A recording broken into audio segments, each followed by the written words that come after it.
நண்பர்களுக்கு வணக்கம். இப்ப நம்ம திருவோண நட்சத்திரத்தில் பிறந்தவர்கள் வணங்க வேண்டிய தெய்வம், தானம் தரும் உணவு, அதிர்ஷ்ட உணவு போன்ற விஷயங்களை பார்ப்போம். இந்த திருவோண நட்சத்திரத்தில் நமது பரம்பொருளான மகாவிஷ்ணு பிறந்ததாக புராணங்கள் கூறுகின்றன.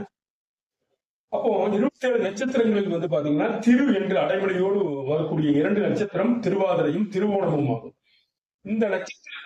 இந்த நட்சத்திரத்தில் பிறந்தவர்கள் தன்னுடைய கௌரவத்தை மிகவும் விரும்புறாங்க.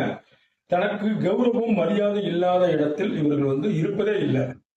ரொம்ப அதுக்கு முக்கியத்துவம் கொடுக்குறாங்க. இந்த நட்சத்திரத்தில் பிறந்தவர் பாத்தீங்கன்னா வாமனன் ஆகும்.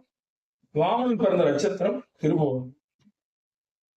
அப்போ வாமனன் பாத்தீங்கன்னா பெருமாள் வாமன சக்கரவர்த்தி கிட்ட 3 அடி மண் கேட்டார். அப்போ இந்த நட்சத்திரத்தில் பிறந்தவர்கள் பாத்தீங்கன்னா சர்வேயரா இருக்காங்க. நில அளவையர் என்று சொல்லக்கூடிய சர்வேயராக இந்த நட்சத்திரத்தில் பிறந்தவர்கள் அதிகமாக இருக்கிறார்கள். அப்படி சர்வேயர் இல்லைனாலும் பரவாயில்ல, இவங்க ஒரு ஸ்கேல் அளவுகோல், ஒரு அரை அடி ஸ்கேலாவது பாக்கெட்ல இருக்கிறது இவங்களுக்கு ஒரு அதிர்ஷ்டமான வாய்ப்புகளை அதிகரித்து தரும். இந்த நட்சத்திரத்தில் பிறந்தவர் மகாவிஷ்ணு என்பதால் இவர்கள் பாத்தீங்கன்னா வருடத்தில் ஒரு தடவையாவது ஸ்ரீரங்கம் ரங்கநாத பெருமாள் கோவிலுக்கு போய் வணங்கி வர வாழ்க்கையில் பல வெற்றி வாய்ப்புகளை பெறுவார்.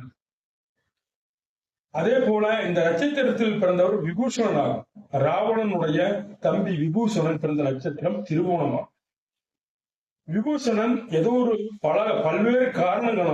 பல்வேறு காரணங்களால் தர்மத்தின் பக்கம் நின்றான். ராமனின் பக்கம் நின்றதால் தன் அண்ணனுக்கு விரோதியானான். அதனால் இந்த திருவோண நட்சத்திரத்தில் பிறந்தவர்களுக்கு அண்ணன் தம்பிகள் உதவுவதில்லை. அண்ணன் தம்பிகள் இவர்களுக்கு ஒத்து வருவதில்லை. அப்ப இவர்கள் பாத்தீங்கன்னா அதிர்ஷ்ட உணவாக பாத்தீங்கன்னா சர்க்கரை பொங்கல் பாத்தீங்கன்னா அதிகமாக உணவில் வாரத்துக்கு 2 முறையாவது சர்க்கரை பொங்கலை சாப்பிடுவது இவர்களுக்கு வெற்றி வாய்ப்பை அதிகரித்து தரும். இவர்கள் தானம் செய்யும் உணவுன்னு பார்த்துட்டீங்கன்னா பூரி அல்லது சப்பாத்தி, கோதுமை ரொட்டி, கோதுமையால் செய்யப்பட்ட உணவு பதார்த்தங்களை தானம் செய்து வருவது இவர்களுக்கு வாழ்க்கையில் வெற்றியினோட தன்மைகளை அதிகரித்து தரும்.